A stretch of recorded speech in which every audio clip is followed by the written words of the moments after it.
Voilà, alors merci de me donner l'opportunité d'intervenir. Bon, dans une circonstance un peu particulière, j'aurais préféré quand même.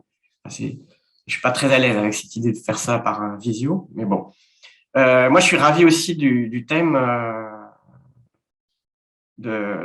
proposé parce qu'il se trouve que en fait, ça fait assez longtemps que je travaille dessus, donc je me sens à l'aise et c'est pour ça que spontanément, j'ai voulu proposer une présentation, alors que j'ai intitulé légèrement différemment principe d'action pour une transformation socio-écologique, ne serait-ce que pour insister sur le fait que, à mon sens, le terme de transition devrait déjà être passé à la poubelle.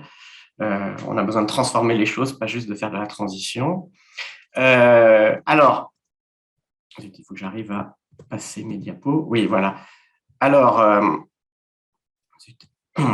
donc, le point de départ que je voudrais souligner, c'est que donc, d'un point de vue théorique, je me positionne dans l'économie des conventions.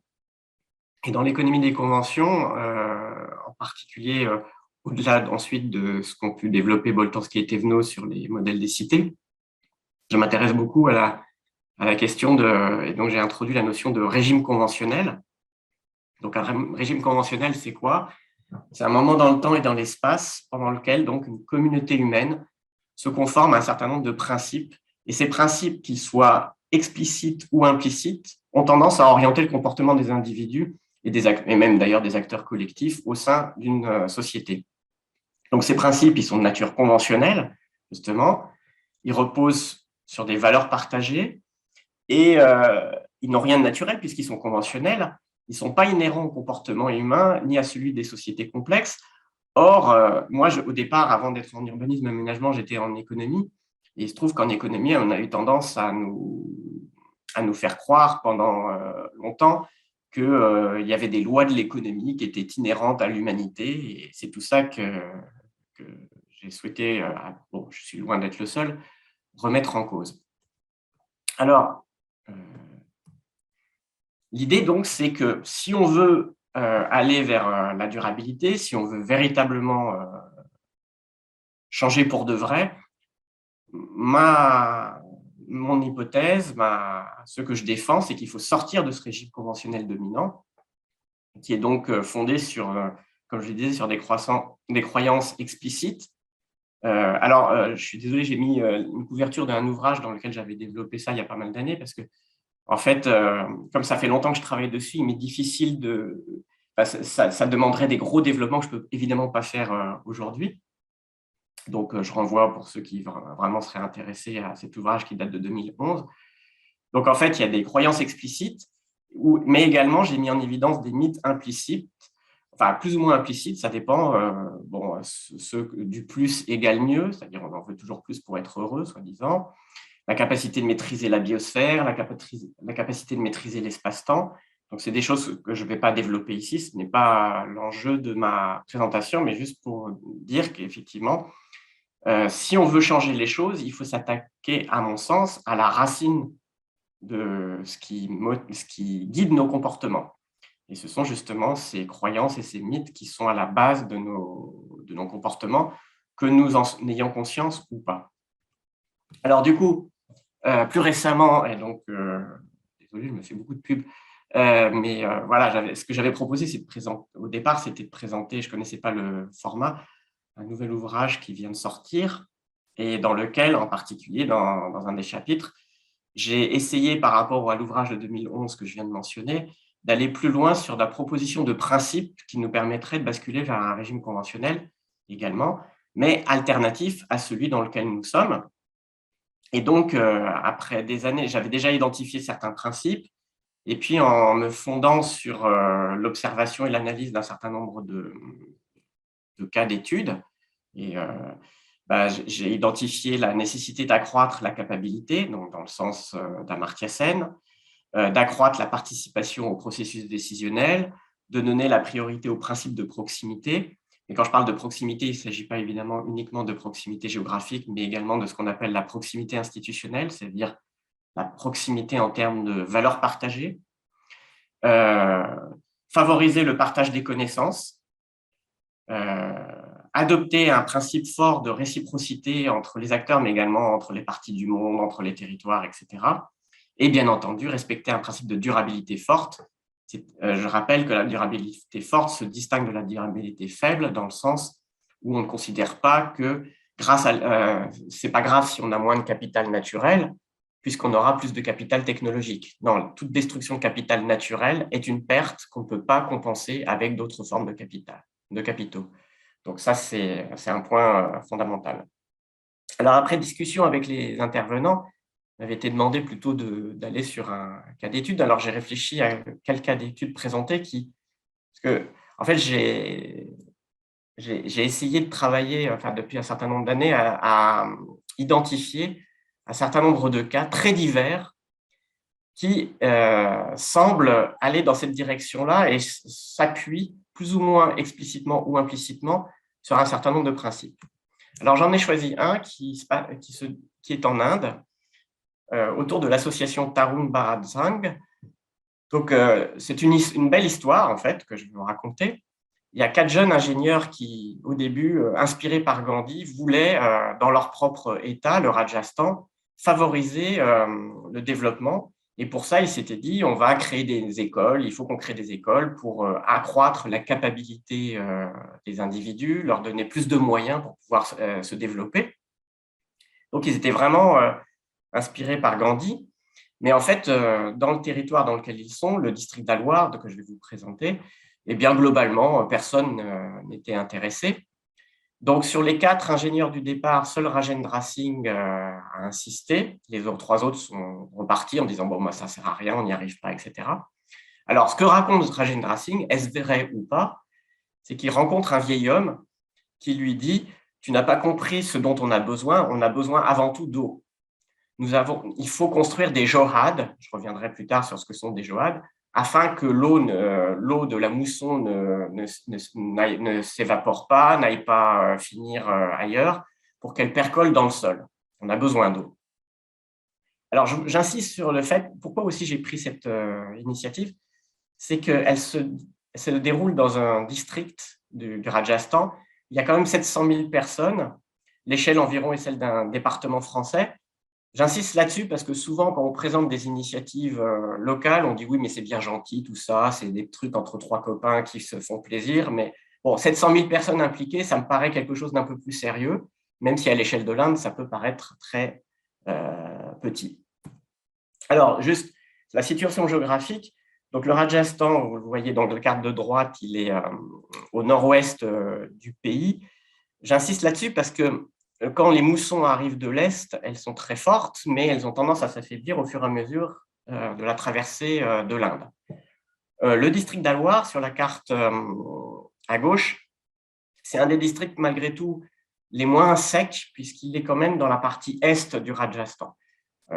À l'ouest, complètement, il y a des déserts, donc pour juste vous dire que c'est vraiment quand même malgré tout assez sec, parce qu'on a environ 600 mm d'eau par an, ce qui est très, très peu dans un climat chaud.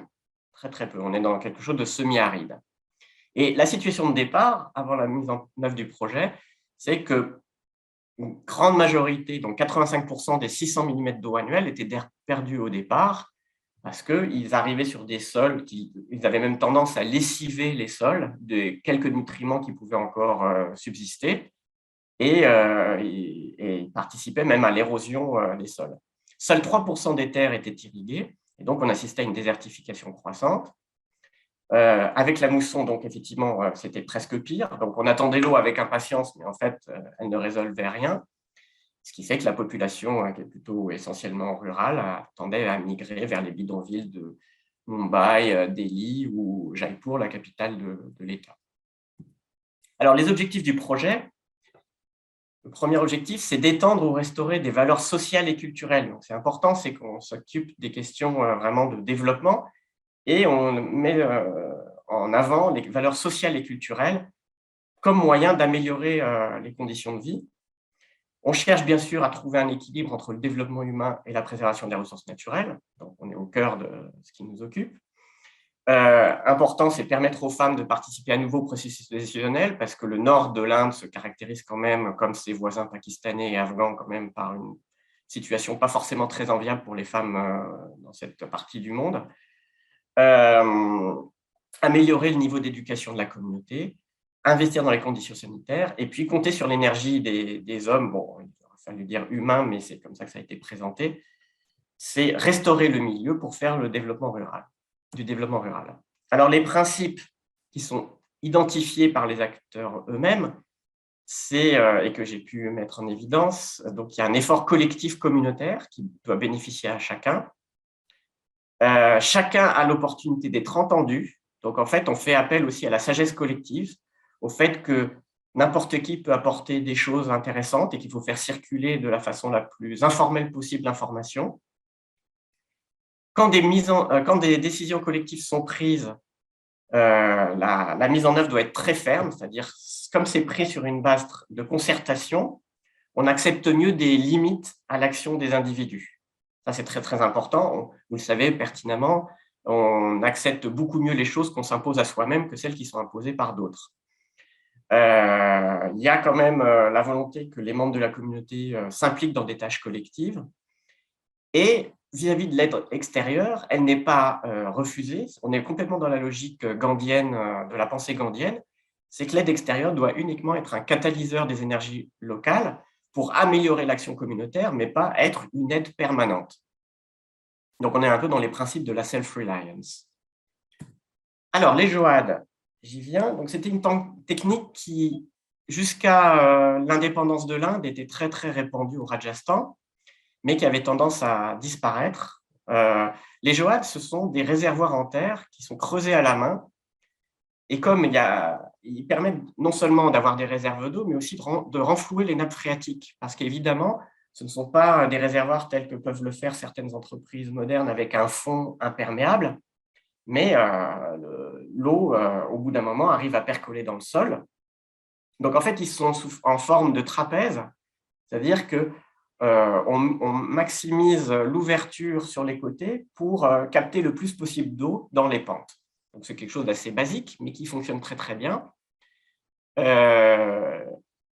Au début, personne n'était convaincu qu'il fallait recommencer. Le premier JOAD a été reconstitué presque tout seul par Rajendra Singh pendant 3 ans, mais les résultats étaient si spectaculaires qu'ensuite, plus de 3000 personnes se sont impliquées et en 25 ans ont été reconstruits ou construits à Ex Nihilo 10 000 JOAD. On a vu réapparaître les cours d'eau dans la région.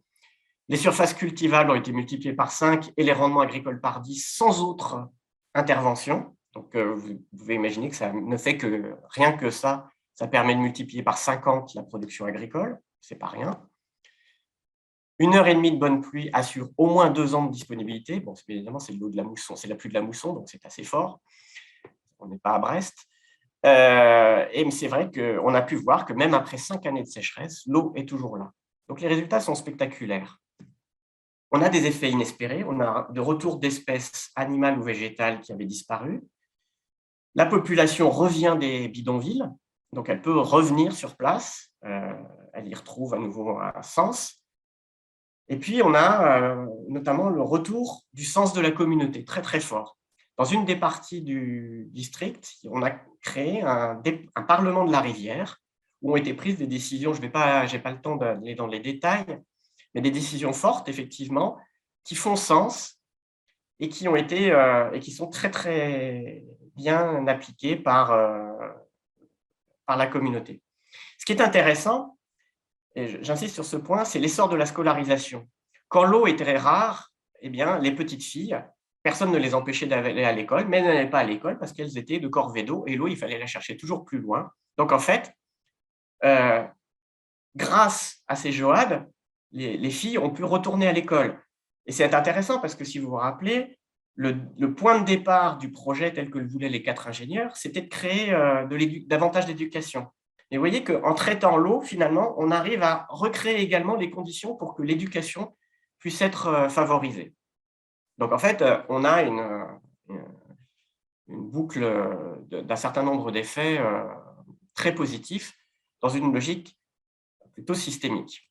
Alors, le changement est assez radical. Alors, je sais que maintenant, personne ne croit plus à la véridicité des photos, vu qu'on peut faire un peu tout et n'importe quoi. Il se trouve en tout cas que quand j'y suis allé, c'était fin avril, donc la mousson était passée depuis beaucoup de mois. J'ai vu quelque chose de vert, comme sur la photo du after, et sachant que dans les autres districts, on n'était pas du tout sur quelque chose d'aussi vert. Donc, il y avait vraiment une très forte différence entre ce district et ce qu'il peut y avoir autour. Ce qui est intéressant aussi de cette association, c'est qu'elle essaye d'avoir une action à plus grande échelle. C'est en ça qu'elle ne cherche pas à être juste une initiative territoriale sympathique, mais à changer pour de vrai les choses. Donc, ils forment d'autres membres d'ONG pour travailler sur cette question de l'accès à l'eau, pour renforcer la crédibilité de voies plus traditionnelles. Il faut savoir qu'en Inde, en parallèle, la Banque mondiale finance des gros projets de réservoirs qui sont une catastrophe. Je rappelle quand même qu'en Inde, 70% de la population est encore rurale et qu'en fait, on est en train de priver la majorité de la population de ces réserves en eau au bénéfice de gros projets financés par la Banque mondiale. Donc, renforcer une voie traditionnelle, c'est vraiment important pour se situé en porte-à-faux avec une façon conventionnelle, dans le régime conventionnel dominant, de vouloir traiter les questions. Ils aident beaucoup les organisations à lutter contre la privatisation de l'eau, parce que c'est aussi un autre problème lié à cette fameuse modernisation. Il faut se moderniser et la privatisation serait un des meilleurs moyens de faire. Rajendra Singh est devenu une grosse personnalité politique au niveau national, y compris fédéral, et il joue un rôle de médiateur entre le gouvernement et les intérêts de la société civile. Ils ont donc une véritable influence sur les politiques de l'eau, non seulement au Rajasthan, mais à l'échelle de l'ensemble de l'Inde. Et enfin, ils ont constitué une communauté nationale de l'eau, mais aussi une université de l'eau. Donc, on forme les gens à gérer l'eau, mais de façon effectivement traditionnelle. Donc, par rapport au principe d'action que j'ai proposé, je voudrais revenir là-dessus, et j'en ai presque fini. Je ne sais pas, oui, ça va à peu près, il me semble. Pour 3 minutes. Oui, merci. L'échelle des projets se fonde effectivement sur une proximité à la fois géographique, mais également institutionnelle, le partage de valeurs communes, qui sont construites collectivement d'ailleurs. C'est d'ailleurs pour ça qu'on voit que la démocratie participative est vraiment le moteur du changement ici. On a un accroissement substantiel à la fois des capacités individuelles, c'est-à-dire qu'on voit, il y a des gens qui reviennent sur le territoire parce qu'ils ont beaucoup plus de moyens de pouvoir se développer, de choisir leur mode de vie, plutôt que d'aller dans des bidonvilles où ils ne s'y retrouvent vraiment pas. Mais il y a un accroissement du territoire également, puisque finalement, d'un point de vue écologique, le territoire offre beaucoup plus de potentiel de développement à ses habitants. Il y a une réciprocité dans les relations avec d'autres territoires, notamment par le partage des connaissances. C'est quelque chose de très, très fort. Et il y a une mise en œuvre quand même de principes écologiques forts, même si je n'ai pas insisté sur ce point. Alors, de façon plus générale, comme je le disais tout à l'heure, j'ai analysé de nombreuses initiatives depuis pas mal d'années qui sont vraiment très différentes dans leur forme et par le contexte, avec des échelles très variables. Ça peut être des choses à une échelle beaucoup plus petite. Là, vous voyez, j'ai pris volontairement un exemple où on est quand même sur un territoire de taille non négligeable. Mais ce que j'ai pu constater, c'est que derrière ces initiatives, il y a presque toujours un vrai projet politique de changement, voire de rupture avec le régime conventionnel dominant. Alors, ce n'est pas toujours explicité, mais presque toujours d'ailleurs, en fait, beaucoup d'exemples que j'ai pu analyser. Donc, il y a véritablement des acteurs qui cherchent à changer pour de vrai, et ils le font avec des mises en œuvre pratiques. Et à force d'avoir un grand nombre de mises en œuvre pratiques, ça a tendance quand même à modifier les choses. Alors insuffisamment parce que les forces en présence du régime qui défendent le régime conventionnel dominant sont énormes, mais ça n'empêche que ça contribue quand même à une prise de conscience également de ce qu'il est possible de faire. Voilà, j'en ai fini avec ma présentation. Oui, c'est tout bon. Merci. Ouais, parfait. Bon, d'abord, merci d'avoir organisé ce séminaire, hein, Élise et Thierry. Je pense que c'est bien d'avoir des séminaires inter-équipes sur une belle thématique de la transition écologique, changer pour de vrai face à la crise climatique. Alors, moi, changer pour de vrai face à la crise climatique, c'est en lien avec ma discipline, qui est l'ergonomie. Et je pense que ce qui est important et pertinent, c'est de ramener la question de l'activité dans le changement. Alors, je suis encore à l'échelle un peu individuelle et l'échelle organisationnelle et politique est en cours, mais je voudrais vous montrer ce début de recherche pour vous dire mes réflexions, mes questionnements, qui ont beaucoup de sens pour moi aussi par rapport à la manière dont on peut questionner un risque émergent et mettre en place des dispositifs par rapport à un risque émergent. Alors, le contexte, c'est un projet qui s'appelle Risque Frost, qui s'intitule « Perception des risques liés à la dégradation du permafrost », qui est financé par l'Alliance Campus Rhodanienne et qui implique des collègues de l'Université de Mont-Blanc et de l'Université du Valais en Suisse. Par rapport au permafrost, on a une absence de cadre législatif sur ce risque de façon spécifique. On a plein de cadres législatifs sur inondation, éboulement, écroulement, etc., mais pas sur la dégradation du permafrost. Pour dire en quelques mots ce qu'est le permafrost, ou pergélisol, ça désigne tout matériel lithosphérique dont la température se maintient en permanence à 0 degré ou en dessous, et la dégradation du permafrost, ça correspond au réchauffement, à la fonte accrue de la glace, ce qu'on considère comme le ciment de la glace, présente dans les terrains de haute montagne. Là, je ne parle que du permafrost de haute montagne, qui se traduit par des fissures dans les parois ou des déformations de la roche, avec des conséquences dommageables pour les territoires alpins, notamment avec des phénomènes géomorphologiques tels que des éboulements, écroulements rocheux, l'accélération de rupture de glaciers rocheux ou de déclenchement de lave torrentielle. Alors, cette dégradation du permafrost correspond à un risque émergent dont la connaissance n'est pas complètement encore stabilisée, qui augmente aussi avec l'accélération du changement climatique, dont les enjeux sociétaux sont forts, puisque ce nouveau risque a des conséquences humaines sur les infrastructures et sur l'emploi. Alors, les enjeux plus particulièrement de la construction d'une gouvernance des risques liés à la dégradation du permafrost, c'est qu'on est aujourd'hui dans des connaissances en construction, non stabilisées du côté des scientifiques, avec un enjeu scientifique fort. Et puis, on s'interroge sur les différences de perception et de priorisation entre les acteurs scientifiques, les gestionnaires et les autorités, et également les populations des montagnes. Pour nous, comprendre les différences de perception des risques de chacun des acteurs pourrait permettre de mieux construire une expertise distribuée, comment chacun des acteurs se représente le risque, comment la prévention peut s'appuyer sur des connaissances géomorphologiques, mais aussi de contexte, d'acteurs ou de vulnérabilité.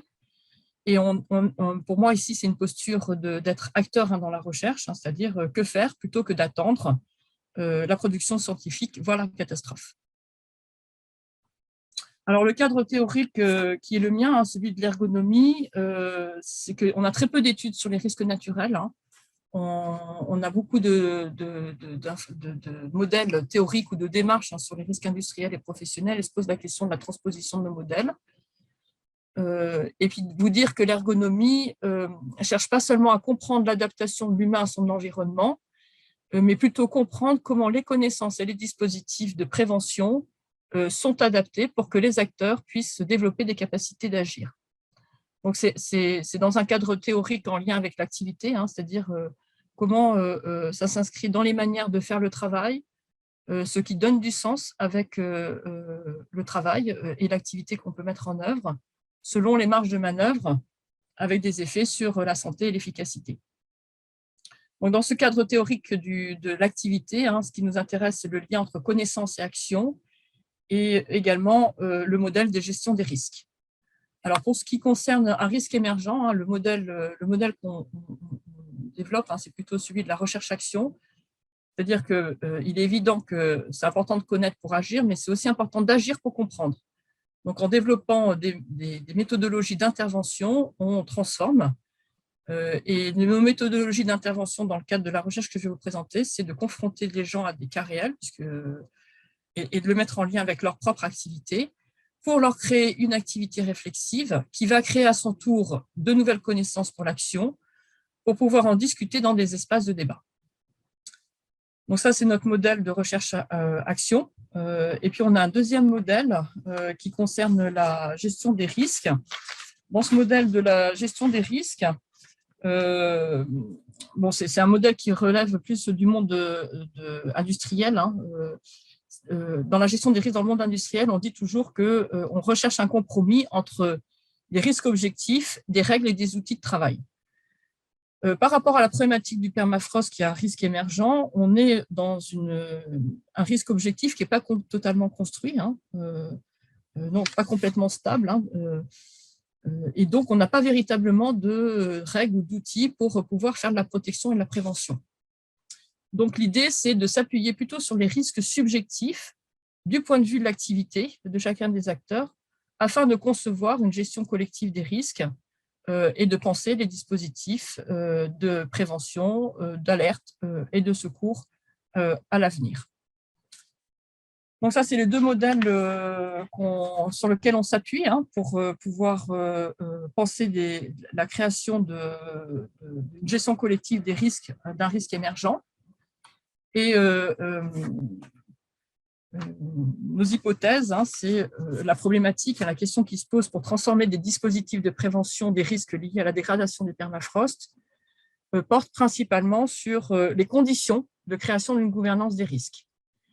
Alors, ces conditions, c'est important pour nous de prendre en compte la représentation et de s'appuyer sur l'activité individuelle pour pouvoir développer une activité collective qui sera faite de concertation et de coordination. Il existe également des acteurs hétérogènes avec une expertise liée à leur propre activité et à la proximité au risque.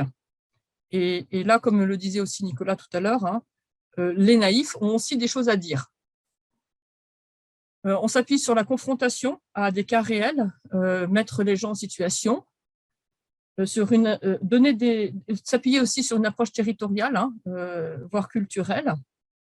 Et ce qui est important pour nous, pour créer une gouvernance des risques, c'est de donner des moyens d'un dialogue démocratique, c'est-à-dire des espaces de débat où chacun a une place, a un rôle à jouer, en créant des environnements capacitants.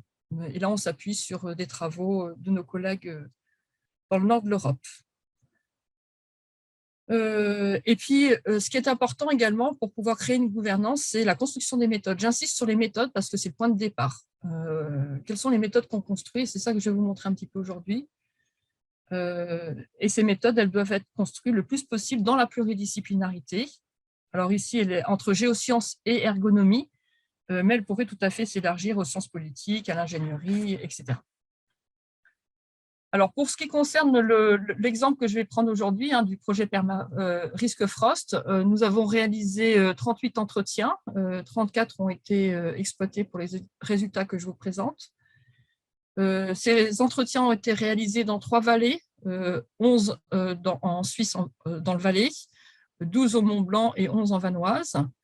On a interrogé différents acteurs, 13 acteurs du milieu de la montagne, guides, gardiens de refuge, remontées mécaniques, office du tourisme, secours montagne, 11 représentants des autorités, service départemental des protections de la population, représentants communaux, responsables des routes ou des sentiers, et 10 citoyens, des habitants, éleveurs, pratiquants de sport de montagne.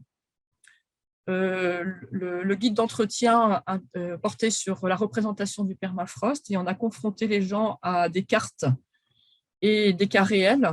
On a évalué la gravité et la maîtrise avant et après présentation des cartes et des cas réels pour les interroger aussi sur les pistes de prévention. La durée des entretiens, 1 heure environ, sur le lieu de travail ou le lieu d'habitation.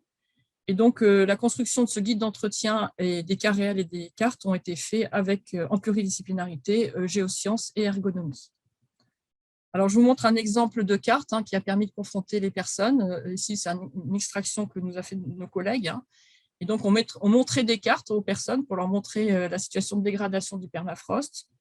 On leur demandait s'ils connaissaient cette dégradation, qu'est-ce que ça leur faisait. Et c'était l'occasion pour eux de raconter des histoires de ce qu'ils pouvaient observer, d'écroulement, d'éboulement, de lave torrentielle, etc. On a aussi confronté les personnes à 3 cas de dégradation du permafrost avec des gravités croissantes.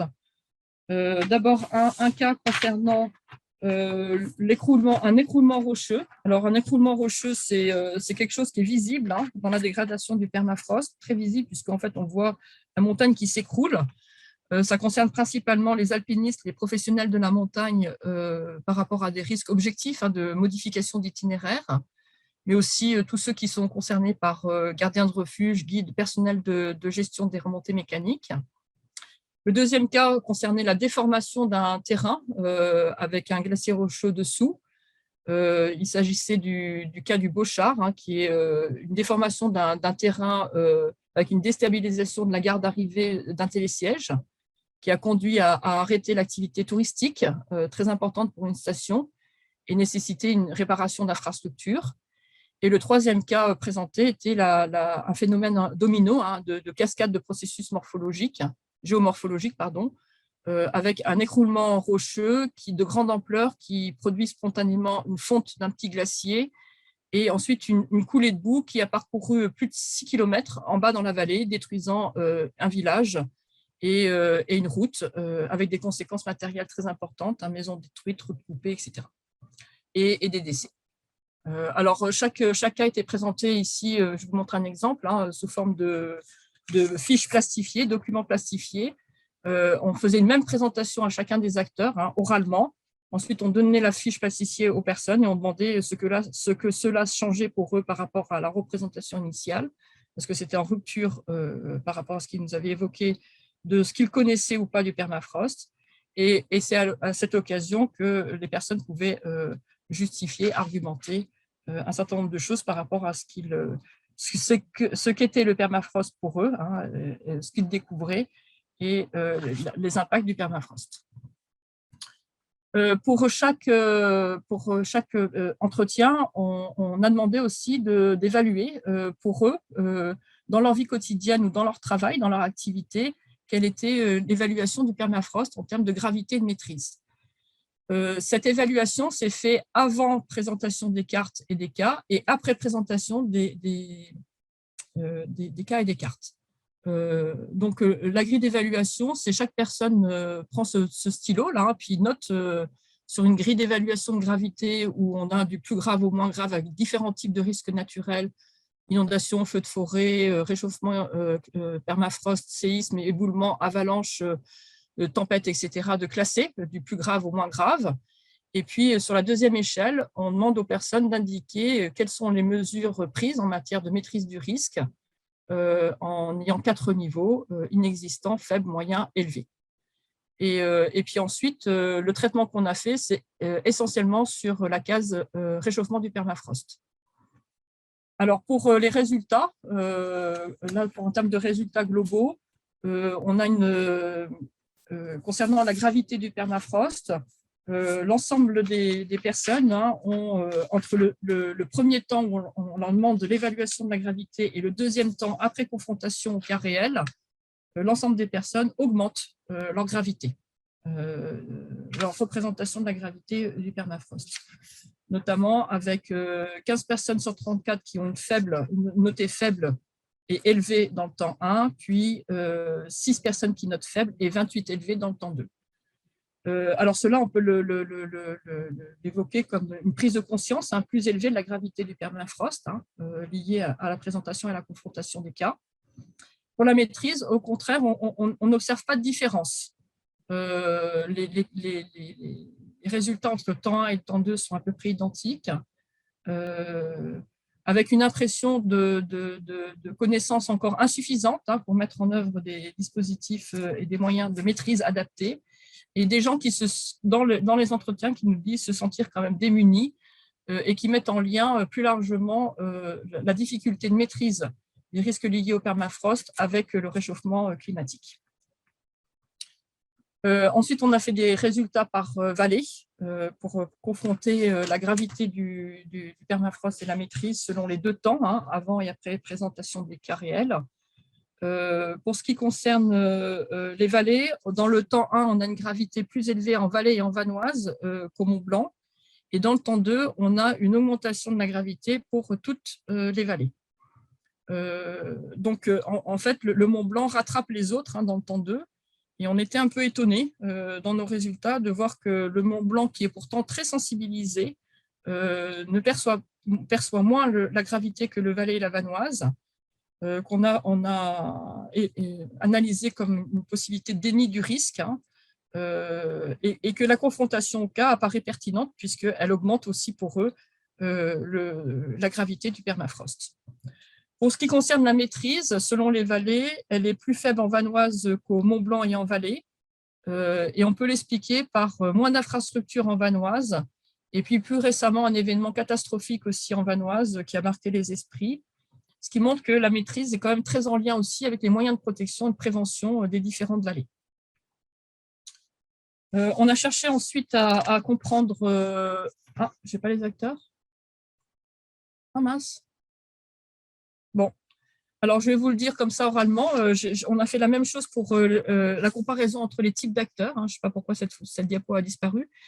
Alors, pour ce qui concerne la gravité du permafrost, la gravité augmente davantage chez les citoyens entre le temps 1 et le temps 2. On peut expliquer aussi on peut l'expliquer par l'activité, c'est-à-dire que pour les acteurs de la montagne, eux, ils sont en contact avec l'exposition au risque.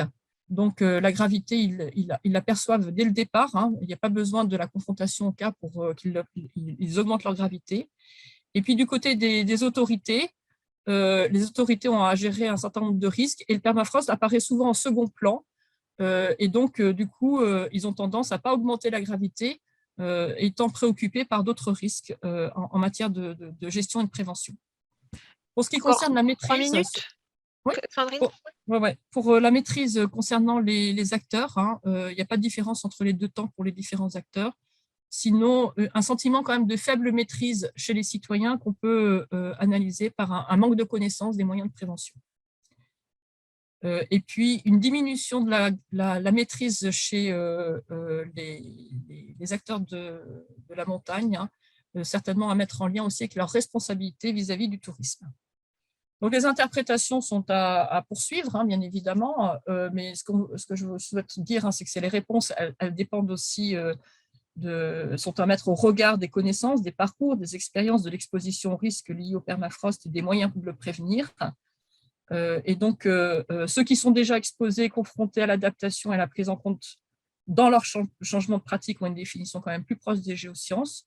Ceux qui sont moins exposés ont une définition qui évolue sur la dangerosité et sont très en demande de moyens de prévention.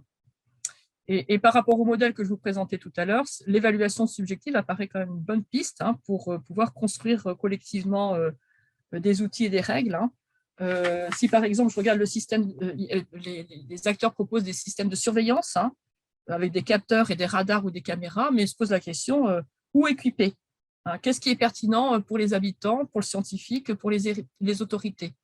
De la même façon, un bulletin de dégradation, c'est très intéressant, du permafrost, pour savoir si on part ou pas en montagne et changer les itinéraires. Mais avec quelles connaissances et pour qui ? Pour l'Office du tourisme, le guide, l'acteur de montagne, ce n'est pas tout à fait les mêmes besoins. Donc, je terminerai là-dessus, sur les perspectives d'un dialogue démocratique. Donc, c'est sûr qu'on a déjà transformé les personnes que nous avons interviewées, qui ont pu, à travers ces actions faites dans le cadre de la recherche, développer des connaissances par des méthodes réflexives, avec des demandes aujourd'hui de certaines personnes pour aller plus loin. Ce qui est important pour moi par rapport aux conditions que j'évoquais tout à l'heure, c'est comment on met en discussion l'hétérogénéité des connaissances selon les acteurs et les territoires, et qu'une activité collective est à poursuivre, c'est-à-dire comment on fait de l'appropriation des résultats de recherche entre collectivités, chercheurs et citoyens. Et là, on est accompagné par le PARN pour pouvoir faire cette appropriation sur les territoires en créant des dynamiques propres au territoire sous l'angle de la conduite de projet et de la recherche-action. Voilà, merci de votre attention, j'ai un peu dépassé le temps. Mais l'idée, c'était de vous présenter ça et de dire que c'est aussi une opportunité pour échanger, discuter, avoir de nouvelles idées, embarquer dans des projets de recherche-action. Merci. Alain, la parole est à toi. Merci. Bonjour à tous, merci pour cette initiative. Elle est salutaire, elle est nécessaire. Elle est dans une actualité forte et très douloureuse à Sciences Po Grenoble, en partie impulsée aussi à Pacte, parce que de mon point de vue, une des raisons de la crise actuelle, c'est les savoirs trop spécialisés qui n'arrivent plus à dialoguer, qui n'arrivent plus à organiser des controverses. Donc je trouve que votre initiative, Élise et Thierry, d'un intérêt équipe, est presque vitale pour le labo. Et ça permet de faire un lien avec Laurence et la tribune que j'ai lue du coup là sur la bureaucratie nuit gravement à la recherche. Excellent titre. Tous les directeurs et directrices de labo qui alertent l'HCERS d'être dans une dynamique très bureaucratique. Moi, je suis tout à fait d'accord sur ce côté comptable, mais où précisément, enfin, il se trouve que moi, j'ai animé des évaluations ces derniers temps, où le problème principal des labos, c'est de les accompagner dans leur dynamique collective et dans leur façon de faire sens entre eux et dans leur environnement proche et leur environnement international. Donc, il y a un gros travail de liant et ce séminaire, j'espère, va en 2022 nous permettre d'afficher à Pacte cette dynamique collective qui est difficile quand même à percevoir quand on s'éloigne un peu. Alors, je vous ai envoyé sur le site le lien avec un article, parce que quand Thierry m'a sollicité, j'ai dit oui, il se trouve que je viens de faire un papier qui colle tout à fait à cette réflexion. C'est un papier publié dans la revue électronique Telos, co-signé avec Martin Vanier. Martin Vanier, pour les jeunes et pour les nouveaux, c'est un géographe qui est maintenant professeur à l'Institut d'urbanisme de Paris, qui a été pas mal de temps à Serrat Pacte. D'ailleurs, c'est lui qui était directeur au moment où le Serrat est devenu Pacte, donc au moment où on est devenu une grosse bureaucratie. Et avec Martin, on a fait un papier dans Telos qui colle à votre réflexion. Alors, c'est presque un papier normatif. Le titre, c'est « Ces médiateurs politiques dont les métropoles ont besoin ». C'est une réflexion explicitement orientée sur voilà ce qu'il faudrait peut-être faire pour que les politiques publiques métropolitaines fonctionnent mieux. Donc, ça rentre complètement dans cette réflexion sur comment on fait ce changement pour de vrai. Et le point de départ de notre texte, c'était un agacement sur la façon précisément dont les universitaires se positionnent sur l'avenir des métropoles, où il y avait deux tendances dans l'année 2021, mais ça fait un moment que l'on voyait beaucoup dans les médias. La première, c'est la tendance anti-métropole des universitaires. Alors, c'est incarné par un bouquin qui a fait date et qui a fait débat, qui s'appelle « Les métropoles sauvages » de Guillaume Faburel, et avec un plaidoyer très fort pour dire l'avenir du monde se fera en dehors des métropoles, en dehors de l'esprit métropolitain, donc avec un espèce de raccourci pour dire que le changement impose de ne plus être dans une logique métropolitaine, et avec sur le plan symbolique quelque chose de très violent mais très séduisant. C'est-à-dire qu'on a été surpris avec Martin de voir que plein d'étudiants disaient mais c'est génial cette nouvelle façon de penser l'écologie politique depuis le rural, en faisant une marche funèbre de la métropole pour montrer que tout ce qu'a fait la métropole c'est dangereux et c'est nocif pour l'avenir de la planète. Et puis la deuxième inquiétude et agacement, inquiétude plus qu'agacement, c'était tous les diagnostics très élaborés, très sophistiqués, notamment dans le programme POPSU, sur lequel Pacte est très impliqué, qui consiste à faire des diagnostics métropole par métropole sur une quinzaine, sur des financements nationaux, et avec une lecture assez, de notre point de vue, assez surplombante, en tous les cas assez vertueuse, qui dit qu'il faut plus d'hospitalité, plus de résilience, plus de coopération, plus de citoyenneté. Et avec Martin Vanier, il se trouve qu'on est, nous, très sollicités en tant qu'experts évaluateurs pour accompagner des collectivités locales et qu'on disait ça ne suffit pas. C'est pas soit en disant tout se passe en dehors des métropoles ou soit en disant soyez vertueux que les lignes bougent. Et le point principal, nous, de nos observations, parce qu'on fait des préconisations dans nos rapports, on travaille notamment, là récemment, on a fait toute une série de diagnostics territoriaux dans le cadre des CRTE, les contrats de relance de la transition écologique, des grosses machines à financement impulsées par l'État sur les intercommunalités urbaines en matière de transition écologique. Et on nous demande de faire des transitions. Et nous, notre désarroi vient de deux choses. D'une part, on s'aperçoit que les préconisations ne doivent pas être les mêmes d'une métropole à l'autre. Donc, ça affine tout de suite le diagnostic.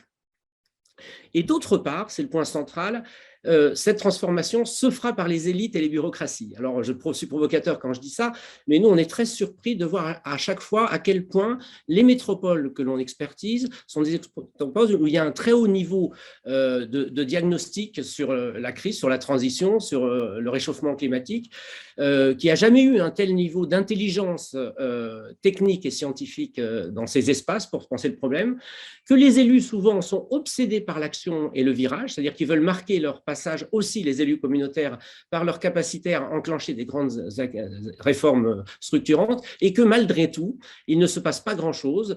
Et il se trouve que Martin et moi, on est tous les deux pas mal sollicités dans des thèses, des soutenances de thèses, où on voit des jeunes étudiants en géographie, en sociologie, en urbanisme, en sciences politiques, en droit, qui racontent leur désarroi à étudier des métropoles où le principal problème, c'est un problème d'impuissance, de récit de l'impuissance, de désespoir, des impasses, côté agent comme côté élu ou acteur de la société civile, donc la difficulté à faire bouger le système.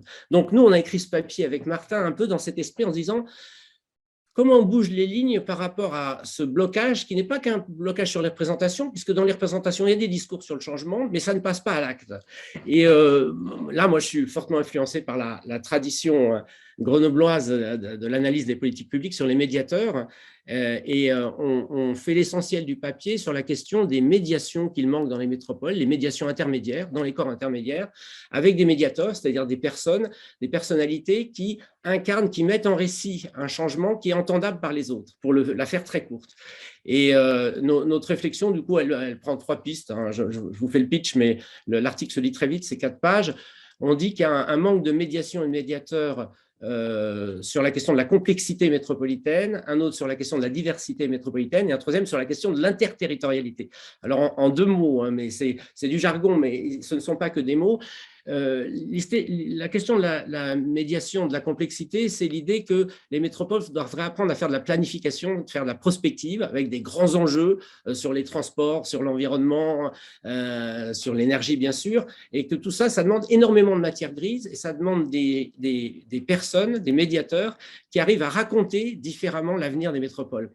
Et là, on est dans la tradition de Pierre Muller, de Bruno Jobert, sur l'idée que le changement n'est possible que s'il y a une mise en récit qui, tout d'un coup, est incarnée par des personnes qui permettent de basculer dans des mesures assez radicales.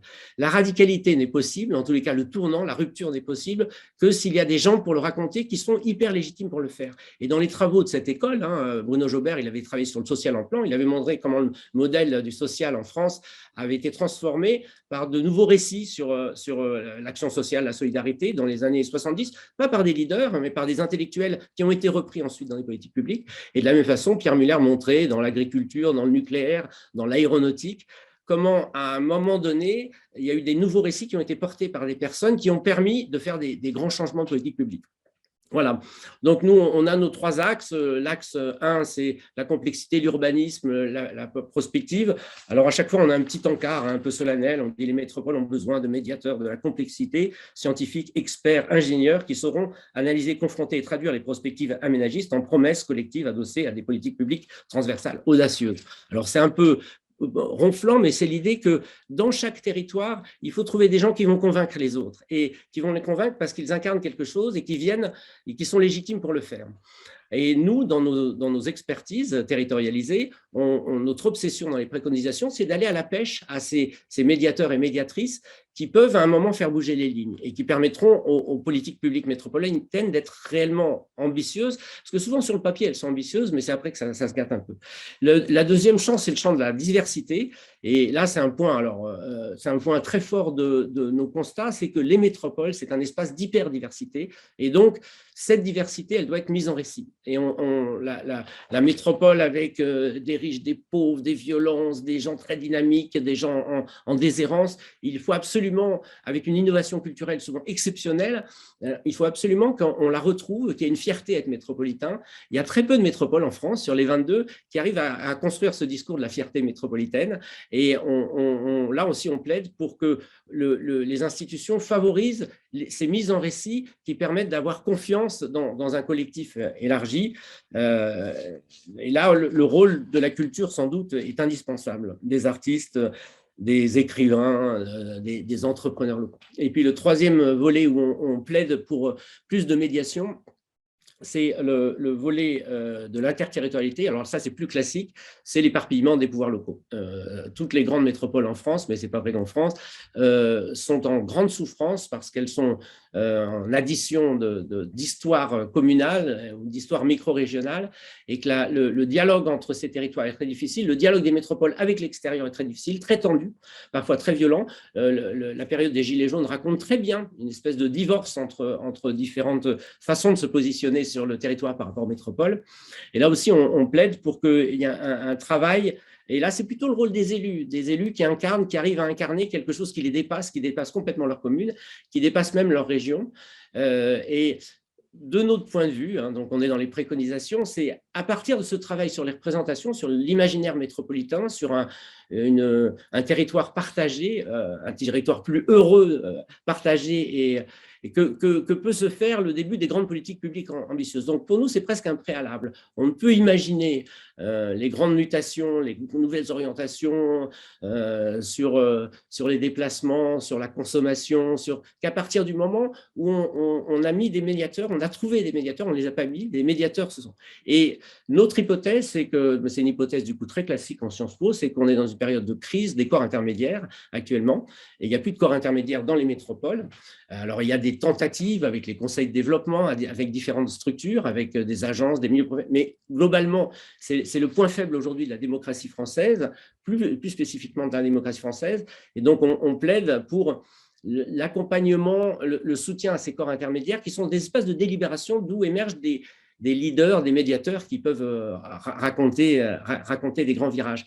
Et dans l'actualité récente, j'ai noté que dans Le Monde, il y a 2 articles récemment, un sur Gérald Bronner, le monsieur numérique, qui s'inquiète beaucoup de toutes les inquiétudes de la société française qui nous entraînent vers les croyances. Il faut travailler sur les croyances à l'échelon métropolitain, mais il ne faut pas que travailler au niveau national et international. Le discours anti-mondialisation du moment ne permet pas d'avoir une belle réflexion sur les métropoles. Et puis, un autre article de Roger Su, qui est sorti il y a quelques jours sur France de gauche, vote à droite, qui développe l'idée que la France reste un pays progressiste, réformiste, mais qui ne trouve pas les médiateurs. Il conclut d'ailleurs là-dessus, le sociologue, il dit, dans le contrat social aujourd'hui, on n'a plus les corps intermédiaires. Et donc voilà, donc avec Martin, on plaide, et pour faire un clin d'œil au laboratoire, dans notre esprit, le laboratoire Pacte à Grenoble est un corps intermédiaire du microcosme de l'écosystème grenoblois. C'est un endroit où on produit des représentations, mais il faut qu'elles arrivent à être audibles sur l'extérieur. Merci pour votre écoute. Donc avec Stéphane, nous allons ici vous présenter les résultats d'une recherche qui a été menée dans le cadre d'un projet Interreg Alcotra, le projet Artaclim, qui s'est terminé en décembre 2020. Et qui porte sur l'adaptation au changement climatique spécifiquement. Et Alain vient de parler de cette difficulté de mise en action. On s'est intéressé dans le cadre de ce projet à essayer de comprendre un petit peu quels étaient les freins et les leviers de l'action, de la mise en route réellement de l'adaptation, en se focalisant spécifiquement sur la moyenne montagne. Donc, on a été toute une équipe à travailler sur ce projet, et donc Stéphane et moi serons les deux à vous présenter ces résultats, mais ce travail-là n'aurait pas été possible sans Chloé Maréchal, Arina Souza et Aurélie Chamaret, qui ont également contribué à cette étude. Donc, voilà, il y a ce constat de difficile mise en action de l'adaptation à l'échelle des territoires, qui se place dans ce contexte d'injonction d'agir pour s'adapter. Cette injonction, elle passe notamment par un aspect réglementaire avec la deuxième version, en fait, la deuxième génération, pardon, des plans climat, air, énergie territoriaux, qui comprend un volet spécifique sur l'adaptation, volet obligatoire à développer donc pour toutes les collectivités de plus de 20 000 habitants. Mais on se rend compte dès 2014 et auparavant qu'il y a un décalage entre les intentions et les mises en œuvre sur les territoires dans ces processus. Et le rapport d'Antec, rapport du Sénat de 2019, pointe du doigt ces retards de mise en action de cette adaptation. Alors, quand on parle d'adaptation, on parle de limiter les effets locaux du changement climatique, mais également de saisir les opportunités que ce changement climatique peut générer dans les territoires. Et donc, cette adaptation, elle est totalement territoire dépendante. Mais on se rend compte effectivement que cette mise en œuvre, elle peine à démarrer. Et on a cherché à comprendre pourquoi, en prenant la moyenne montagne comme laboratoire. Pourquoi la moyenne montagne ? Parce que les effets du changement climatique sont assez amplifiés dans les territoires de montagne en général et dans les territoires de moyenne montagne particulièrement, comme le montrent un certain nombre de références de collègues. Et puis également parce qu'il y a un certain nombre de spécificités en termes d'impact et en termes de vulnérabilité sur ces territoires qu'il est intéressant de regarder, justement parce que ça exacerbe un petit peu ce qui se passe et la façon dont on peut y réagir. Et donc, on a focalisé sur ces territoires de moyenne montagne en prenant spécifiquement les territoires de la région Auvergne-Rhône-Alpes comme terrain d'étude. Je vais laisser du coup le relais à Stéphane pour vous expliquer un petit peu ce qu'on entend au niveau de la littérature, ce qui se dit à l'heure actuelle. Stéphane ? Oui, là, on va se faire un petit ping-pong entre ces deux mémoires. Alors, l'idée, en fait, quand on a regardé, c'était de dire pourquoi, qu'est-ce que la littérature dit sur les freins, les obstacles à la mise en œuvre de l'adaptation.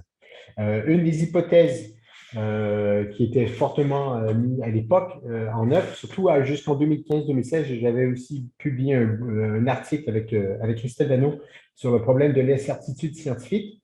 Le consensus était plutôt de dire à l'époque, il manque de la science, il faut plus de science. Une fois qu'on aura plus de science, on pourra passer à la décision. Je ne sais pas comment j'ai pu pour avoir cette optique aussi naïve que ça à l'époque, mais bon, l'argument de l'article, c'était plutôt de dire que ce n'est pas seulement la science qui manquait, et là, en termes d'adaptation, c'était une science territorialisée. Parce qu'effectivement, c'est bien beau de savoir qu'il va faire plus 3 degrés à l'échelle globale en 2050, mais si on ne sait pas ce que ça veut dire sur notre territoire en 2030, ça ne nous aide pas beaucoup. Donc, c'était une première hypothèse. Donc, l'incertitude, le manque de scientifiques. Il y avait aussi la question de repenser le territoire de manière beaucoup plus collective, et ça, c'était lié à la question des politiques publiques très sectorielles, non transversales, qui rendaient difficile justement la prise en compte des questions d'impact du changement climatique. Si vous prenez l'eau, par exemple, ça va avoir un effet sur l'agriculture, ça peut avoir un effet sur la neige, et donc le tourisme, et donc, etc. Donc, comment on revoit un peu ces choses-là. Mais ça, c'était en 2015, et quand on commençait à faire des recherches un peu plus présente et qu'on avait quand même pas mal de contacts avec les collectivités territoriales, on se rendait compte que les gens ne nous disaient pas que le problème était un manque de science. Ils nous disaient autre chose. Et ça nous a mis la puce à l'oreille. On s'est dit peut-être vers 2015-2016, il s'est passé quelque chose. Est-ce qu'en 2020, 2021, on est toujours dans le cas de gens qui disent il faut plus de science ou est-ce qu'ils veulent autre chose au niveau des acteurs, bien entendu, opérationnels des territoires? Et donc, c'est pour ça que, prochaine slide, s'il te plaît.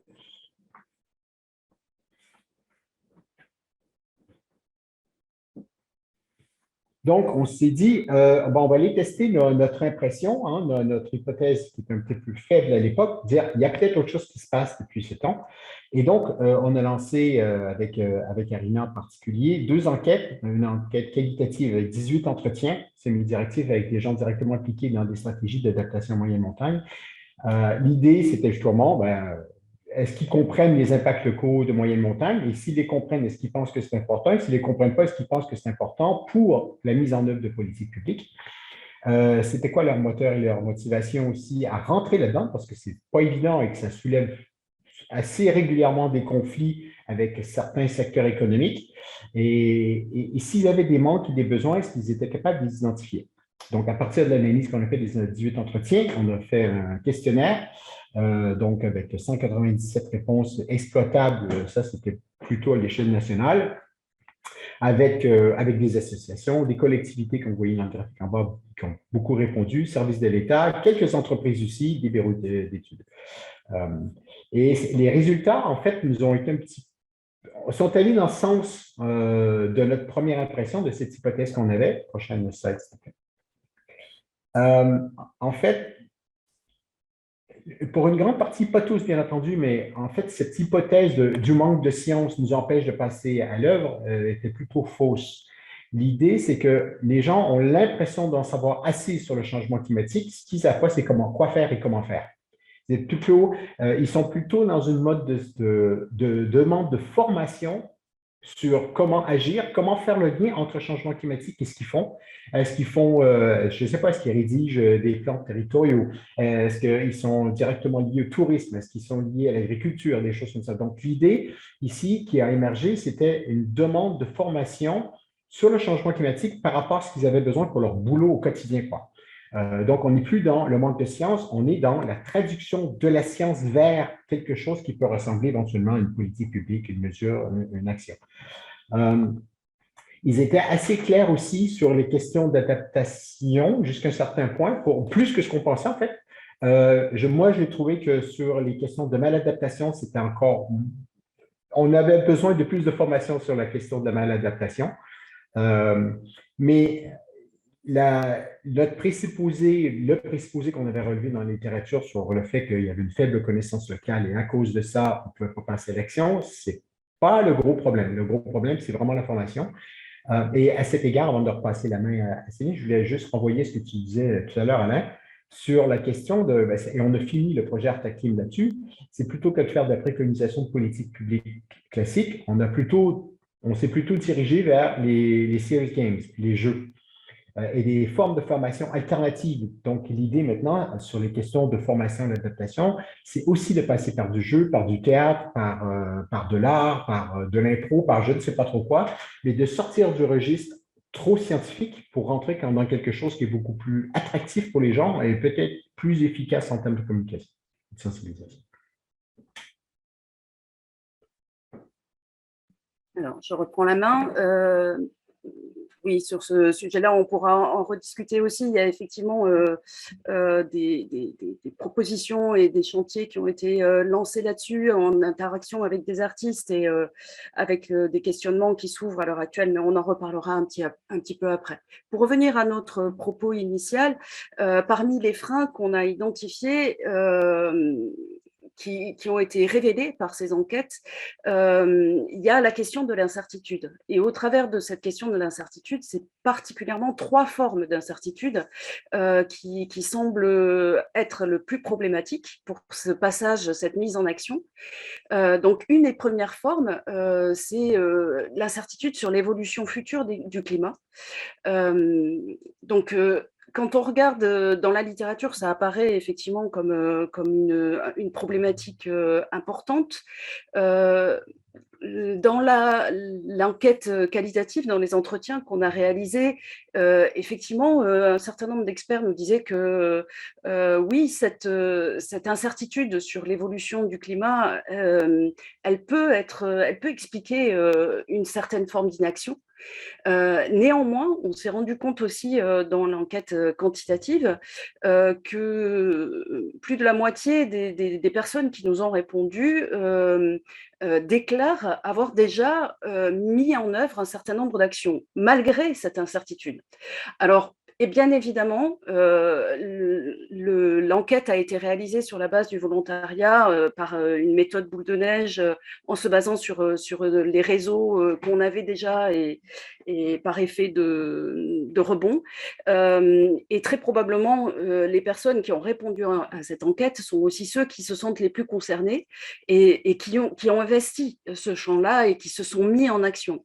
Est-ce que pour autant, on peut évidemment pas dire que 62% des acteurs collectifs, des collectivités territoriales ont déjà initié quelque chose.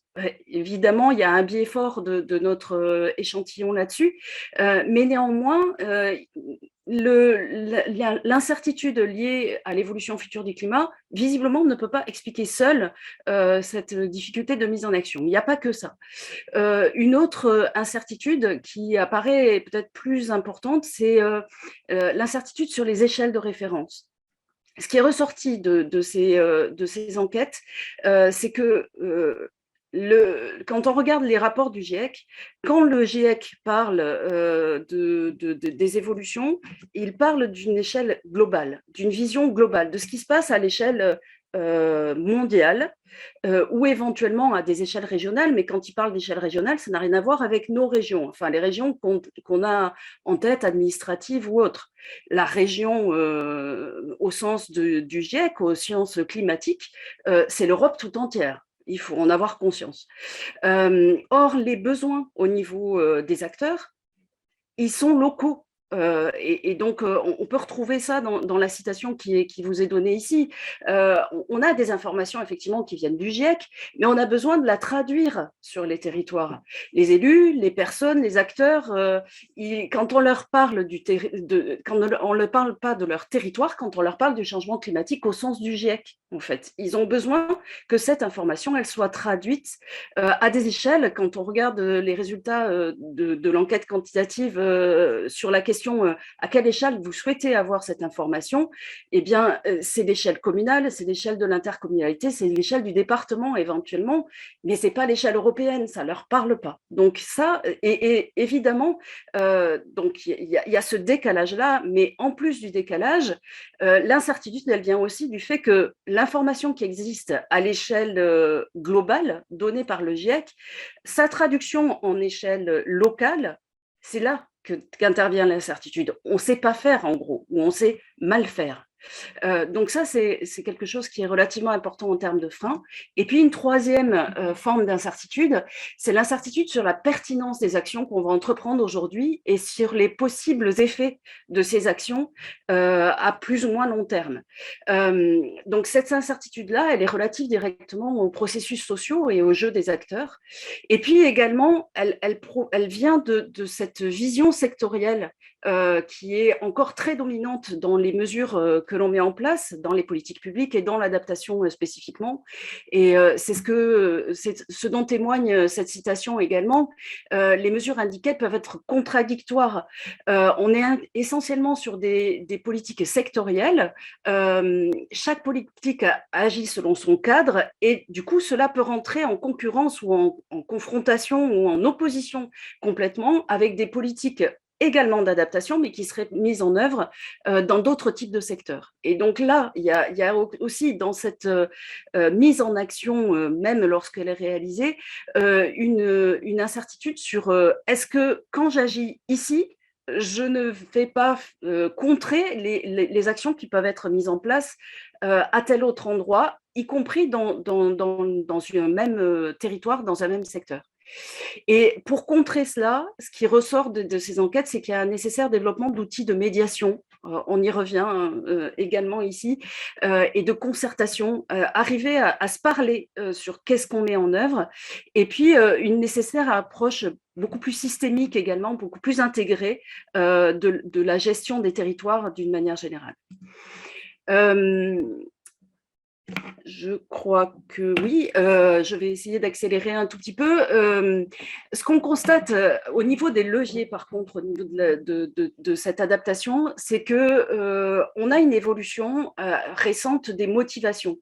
On est passé de la question de la sensibilisation, il y a quelques années, hein, en 2006-2007, a vraiment une nécessité de mettre en œuvre de cette mise en action, et pour pouvoir passer à cette mise en action, un travail en transversalité qui est essentiel, mais aussi un enjeu vraiment fort sur cette mise en action. Et c'est vraiment là, dans cet accompagnement à la transversalité, qu'il est nécessaire d'agir.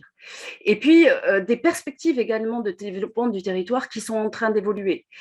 Cette citation d'entretien et ce verbatim est intéressant. Il y a 20 ans, l'objectif, c'était de sortir du tout ski sur l'aspect du tourisme.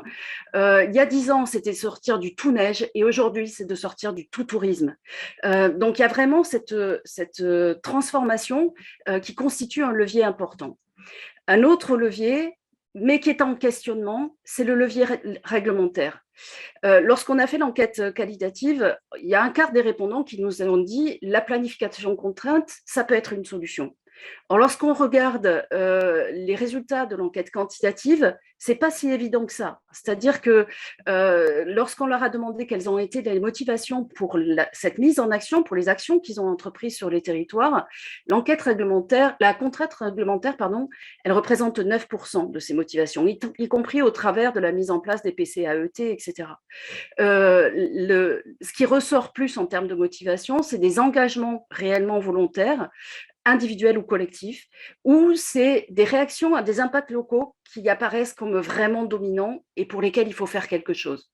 Et donc, cette contrainte réglementaire, est-ce qu'elle est réellement une solution ? Ça reste en questionnement. Je repasse la parole à Stéphane. Il reste 3 minutes. Tu n'as pas ton micro, Stéphane. En effet, excuse-moi, sans problème. Donc, en fait, dans ce cas de la formation, ce que je disais tout à l'heure et ce que Céline disait, c'est qu'on a besoin, ils demandent pour une approche assez pragmatique et opérationnelle des choses. Et ça peut passer par des séances de formation avec apprentissage sur le tas, etc. Mais quand on regarde en bas une demande de formation pour des solutions opérationnelles, la gestion des ressources naturelles et la transition économique, on n'est pas dans la demande pour plus de sciences. Encore une fois. L'autre chose qui a fortement émergé, c'est le partage d'expérience. J'avais fait une autre étude sur comment la stratégie nationale d'adaptation était prise ou pas en compte par les responsables de plan climat qui faisaient de l'adaptation. Et ceux qui connaissaient la stratégie, la plupart ne la connaissaient pas ou très mal, ou la connaissaient non seulement, et ceux qui l'avaient regardé, c'est très bien, mais ça ne s'applique pas à moi parce que je suis sur mon territoire et puis que la stratégie nationale d'adaptation est trop globale. Et donc, en fait, ils se font beaucoup plus confiance entre eux sur voir comment on peut partager des expériences. Le problème, c'est que la personne qui est en charge du plan climat et qui fait de l'adaptation sur la métropole grenobloise, qui est dans une vallée plate, etc., je vois mal comment elle peut partager son expérience avec quelqu'un qui est en moyenne montagne ou en haute montagne. Ce qui veut dire que le partage d'expérience doit être fait entre pairs dans le sens professionnel, mais dans le sens aussi géographique du terme. Ça, je pense que c'est important. L'autre chose qui en a découlé de tout ça, non, tu peux y aller sur la deuxième, merci, c'est cette demande en fait de formation et d'échange de mesures opérationnelles pragmatiques.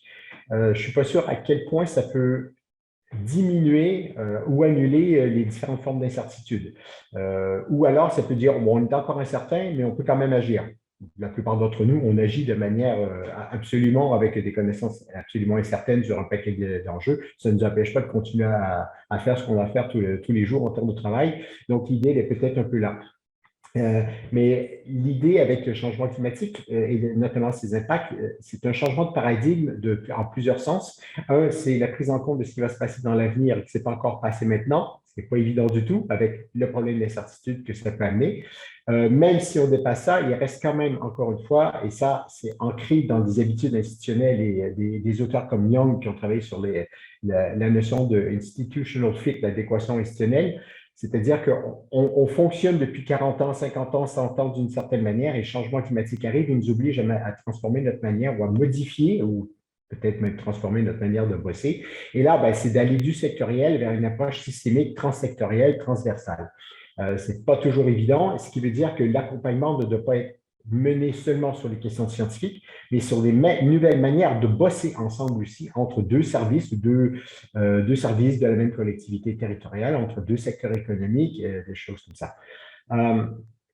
Moi, ça m'a amené, Artaclé à modifier un peu, à tenter d'innover, non seulement sur mes questions de recherche, mais aussi sur le séminaire de troisième année que j'enseigne sur le climat, en proposant à mes étudiants de faire leur mémoire sur des questions très empiriques, associées en fait à un acteur spécifique, un peu comme s'ils étaient en stage, mais en stage de recherche, mais pour un acteur spécifique. Et là, dans ce cas-ci, avec Bellecombe-Embauche, qui est un des deux collectifs, de communes avec qui on a bossé. Il y a eu 2 mémoires l'année passée qui ont été écrits sur la question, par exemple, de l'eau ou de la citoyenneté sur le territoire Embauche par rapport aux impacts du changement climatique. Et ça, c'est supposé nourrir à la fois la réflexion, peut-être aider aussi au développement de mesures et des politiques publiques des maires et des adjoints aux maires. Pour la prospective, je renvoie la balle à Sylvie. Oui, je ne vais pas en dire beaucoup plus parce que le temps a filé. Il y a, dans les perspectives, effectivement, il y a cette focalisation sur cette réflexion sur les formations et sur l'accompagnement des acteurs, et puis sur l'évolution des pratiques au sein des territoires et dans la mise en œuvre des politiques publiques. Et également, pour rejoindre ce que disait Alain, une analyse de ces nouveaux récits qui émergent et cet accompagnement des récits, comment au travers du transfert des connaissances, d'une manière un peu renouvelée, notamment en allant s'associer à des artistes, trouver des moyens ludiques, etc. Comment on peut également prendre place dans l'invention de ces nouveaux récits. Voilà, désolée d'avoir dépassé un peu le temps.